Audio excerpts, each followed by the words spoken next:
શું તમે ક્યારે વિચાર્યું છે કે આપણી લોકશાહીનો પાયો ક્યાં નખાય છે? ના, હું દિલ્હીના સંસદ ભવનની વાત નથી કરી રહ્યો. હું વાત કરી રહ્યો છું એક એવી જગ્યાની જ્યાં દેશના સૌથી યુવા નેતાઓ એક મોટો ઇતિહાસ રચવા જઈ રહ્યા છે.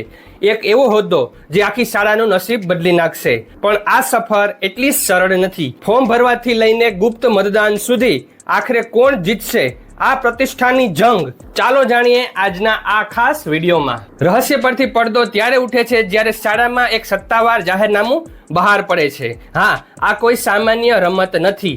આ છે બાળ સંસદની ચૂંટણી. ધોરણ 6 થી 8ના વિદ્યાર્થીઓ પોતાના સપનાઓ અને શાળાના વિકાસના વચનો સાથે મેદાનમાં ઉતરે છે. ઉમેદવારી ફોર્મમાં માત્ર નામ નથી લખવાનું, પણ એ જણાવવાનું છે કે તેઓ શાળા માટે શું નવું કરવા માંગે છે. બે ટેકો આપનારા મિત્રોની સહી અને ચૂંટણી અધિકારીશ્રીની કડક ચકાસણી. એક નાની ભૂલ અને ફોર્મ રદ. આ બધી જ વ્યવસ્થા પાછળ એક અદ્ભુત ડિજિટલ સિક્રેટ કામ કરી રહ્યું છે, જેના વિશે હું આ વિડીયોના અંતમાં જણાવીશ. ફોર્મ મંજૂર થતાં જ શરૂ થાય છે અસલી રોમાંચ.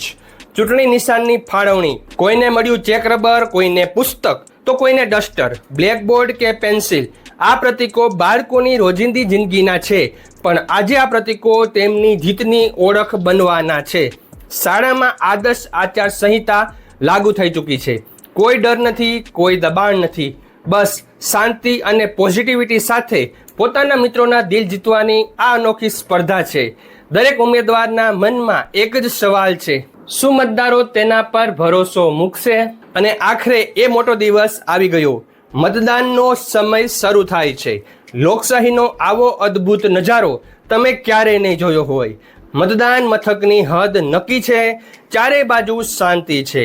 મતદાર યાદીમાં નામ ચેક થાય છે, સહી થાય અને પછી મતદાર આગળ વધે છે એ રહસ્યમય મતકુટીર તરફ. જો કોઈ ઉમેદવાર પસંદ ન આવે તો ત્યાં એક સુપર પાવર પણ છે, નોટા. મતપત્રક પર નામ લખાઈને કે ચોકડી મારીને જ્યારે તે પત્રક મતપેટીમાં જાય છે ત્યારે ધબકારા વધી જાય છે. અને આ બધું જ લાઈવ નેતૃત્વ શીખવવાનો એક પોઝિટિવ પ્રયાસ છે. મતદાન પૂરું થતાં જ મતગણતરી 1 કે 2 દિવસ બાદ થાય છે અને વિજેતા બને છે શાળાના નવા બાલ પીએમ અથવા તો જીએસ અને મંત્રીઓ.